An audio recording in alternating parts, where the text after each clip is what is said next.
Salut à tous, bienvenue. Un joli parcours d'Alia, une pointure que nous recevons aujourd'hui sur le plateau de Studio Qualita et on est ravis. Il s'appelle Richard Nakache, il est professeur, il est même chef d'unité à l'hôpital Ichilov depuis 1994, spécialiste en chirurgie hépatobiliaire et en transplantation. On est très content de l'accueillir. Bonjour. Bonjour.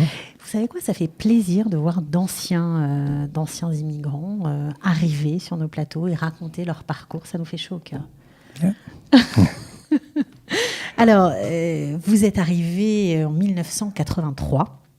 Oui, la deuxième fois. La deuxième fois, vous aviez fait une tentative. Vous étiez jeune, vous passiez votre bac, je crois. Oui. Quelques années auparavant. Pourquoi vous n'êtes pas resté ? Je suis venu dans l'Aliata Noire et j'ai donc passé mon bac à Jérusalem, qui était un bac français avec un groupe. Et ensuite, après un petit essai dans l'université de Jérusalem, et la famille est retournée. En médecine, un essai ? Non, pas du tout. Un essai en mathématiques, physique. Okay. Et donc, la famille est retournée en France. Et là-bas, j'ai fait ma médecine, comme mon père m'avait demandé. Et à la fin, je suis revenu dans les années fin 83. Alors, il y avait pas pourquoi ne pas rester à l'époque je n'avais pas 18 ans encore. Vous seriez resté, vous ? Je ne sais pas. Donc vous avez suivi le choix de la famille de repartir. J'ai suivi le choix de la famille. De repartir, ok.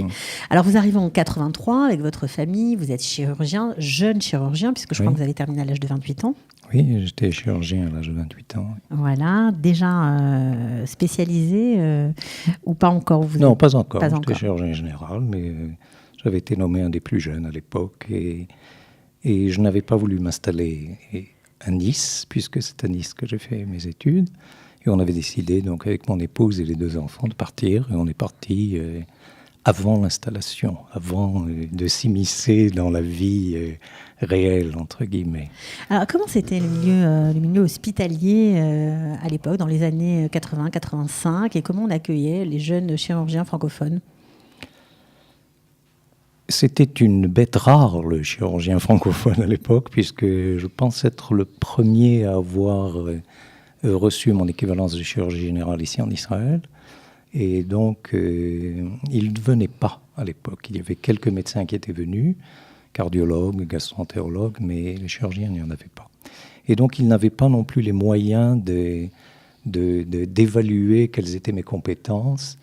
Et j'ai eu une chance, c'est que de tomber dans un service où le patron était sioniste et m'a accepté comme jeune immigrant pour voir ce que je savais faire. C'est ici que vous avez appris, en tout cas, vous êtes spécialisé dans tout ce qui est chirurgie hépatobiliaire ?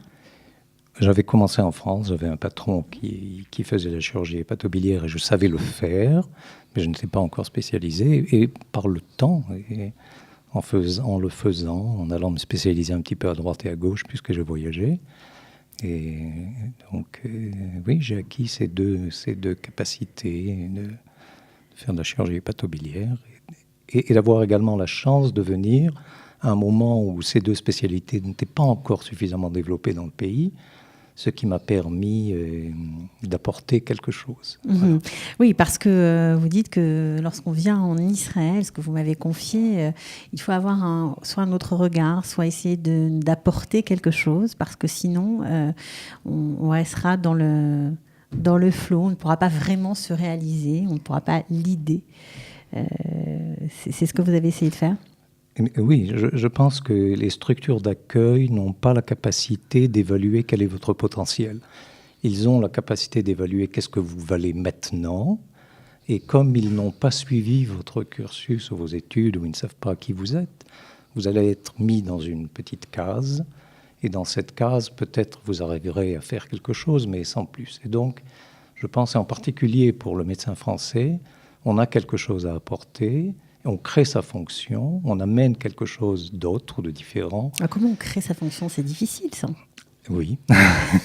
Il faut gérer des coudes, il faut avoir beaucoup de patience. Non, pas au point de vue coude, non, mais il faut avoir confiance en soi, et il faut faut être sûr que ce qu'on propose, c'est bien pour le patient ou pour la société. Il faut aimer, il faut aider, il faut donner de soi. Voilà. Voilà, alors j'imagine que l'apport de la transplantation en Israël, ça venait d'un désir magnifique de sauver des vies. Oui. C'est une chirurgie reconstructive, hein, on apporte quelque chose supplémentaire. Et oui, on fait certainement des choses dramatiques au moment de la transplantation. On n'arrive pas à sauver tout le monde, mais enfin, on crée réellement des changements. On transplante combien de personnes en Israël par an ? On transplante environ 300 à 350 personnes par an. D'accord. Et dans votre... C'est un chiffre qui est record. On n'a pas eu toujours ce nombre. Et on était toujours entre les 200 et 220, 230. Les dernières années, il y a eu une augmentation qui est due à quelque chose dont on pourra parler après, si vous voulez. Mm-hmm.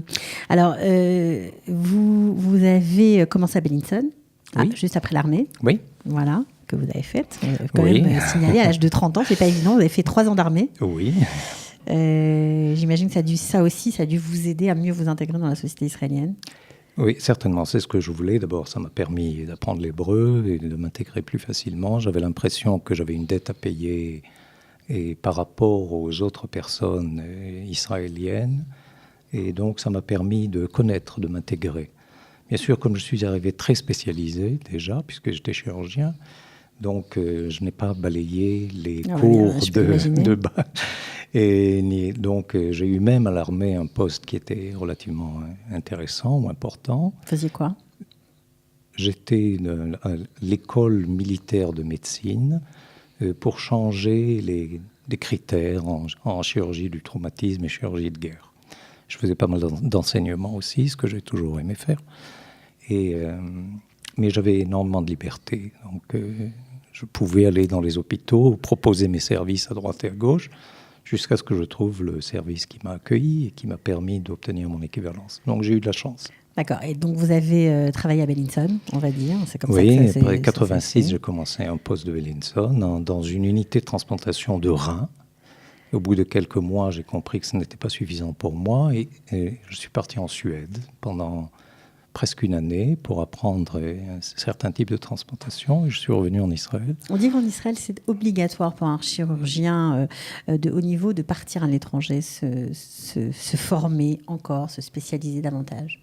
C'est à cause du nombre de patients qui est plus important à l'étranger ? C'est à cause des techniques ? C'est à cause de quoi ? D'abord, c'est un petit pays avec une capacité limitée. Et ce que vous avez dit était vrai il y a 20 ans. Et c'est un petit peu moins vrai maintenant. On peut se former dans un certain nombre de spécialités, même à un niveau en Israël.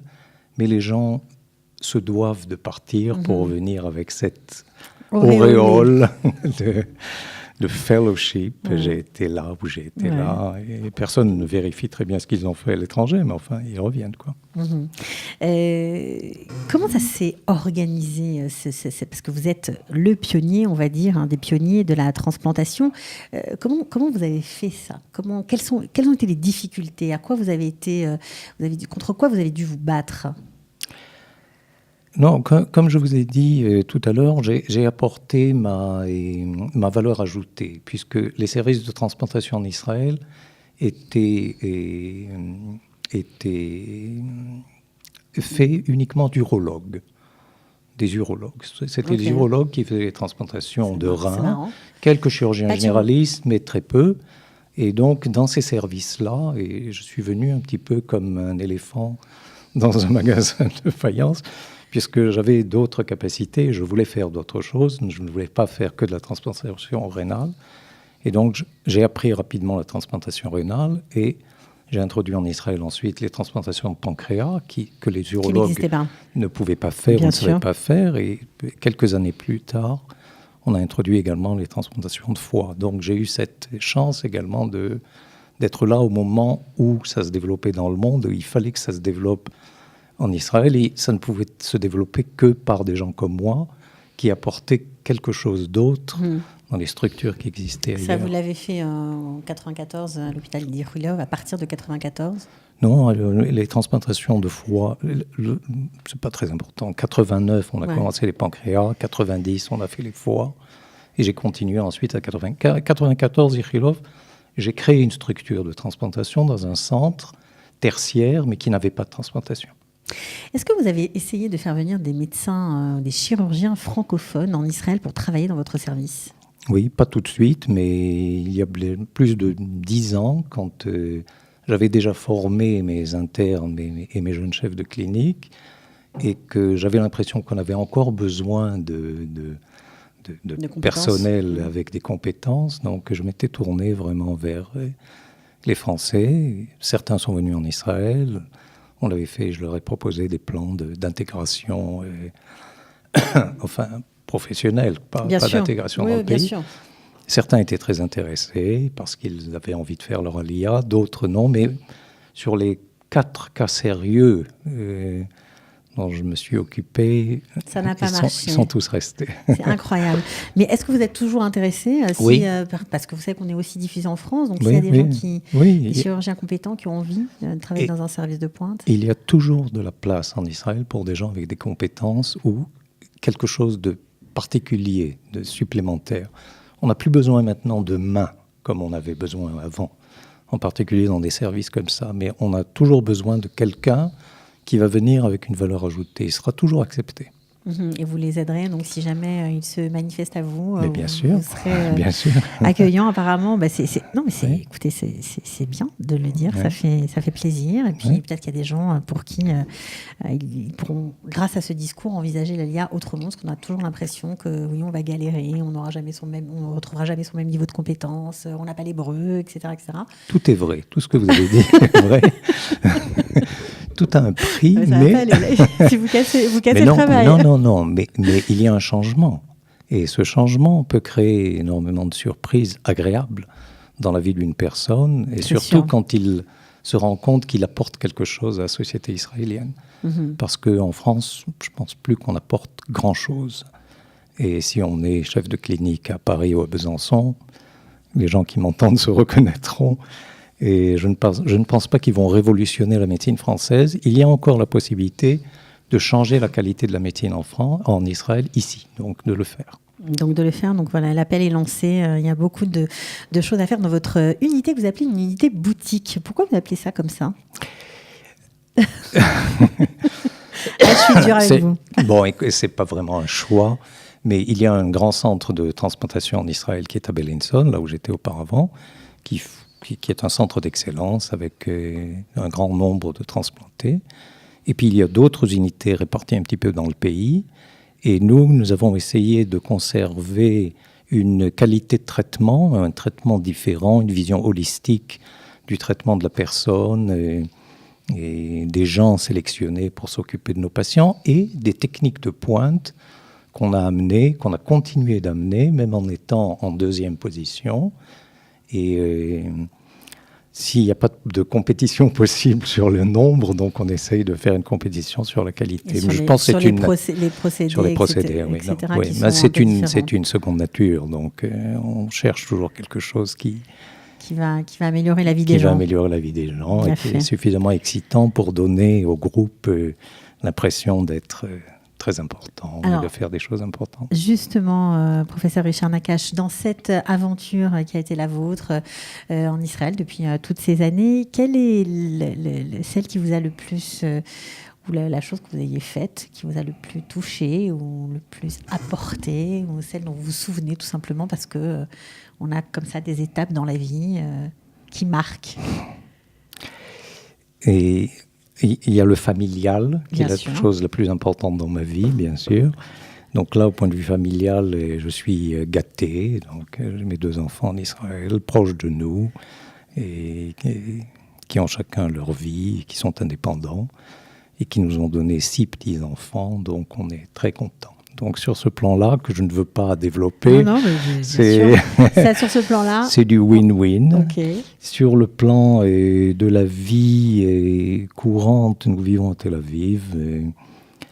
Qui a beaucoup changé. On a une vie, c'est une métropolis qui est très agréable à vivre pour nous. Donc, on est très bien là-bas, au point de vue accès, la culture, aux sorties, donc on est très bien. Point de vue professionnel, j'ai des choses très gaies, des choses excessivement tristes. Et certaines sont en relation avec mon poste de chirurgie générale au moment où dans le pays il y avait des catastrophes, et en particulier à Tel Aviv quand il y avait tous ces attentats qui nous amenaient des dizaines et des dizaines de blessés, dont des enfants. Dans les bus. Dans les bus, et quand on était aux premières lignes à l'hôpital, et ça, ce sont pour moi des cauchemars encore, de cette impossibilité de comprendre le pourquoi et de ne pas arriver à sauver tout ce que vous auriez voulu sauver.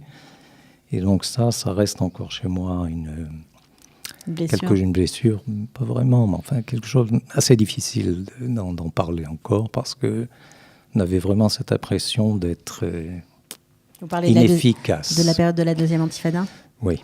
Okay. Et puis il y a les succès ou la vie professionnelle avec ce qu'elle m'a apporté, qui est très, comme on dit en anglais, rewardable, donc qui donne beaucoup de gains.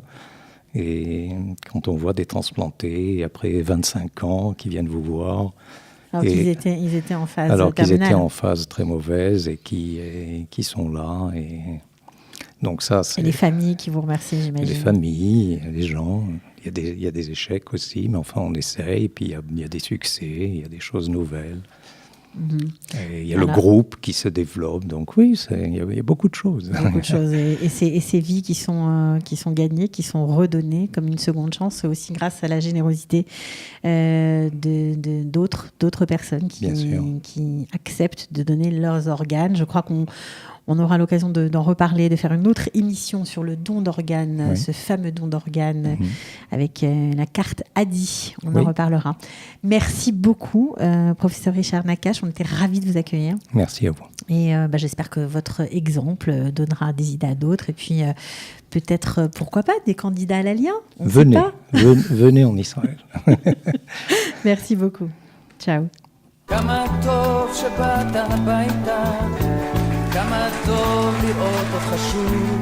Ils ont relevé le défi de l'Aliyah. Studio Kalita vous raconte leur histoire. Aliyah Story, c'est vous, c'est nous.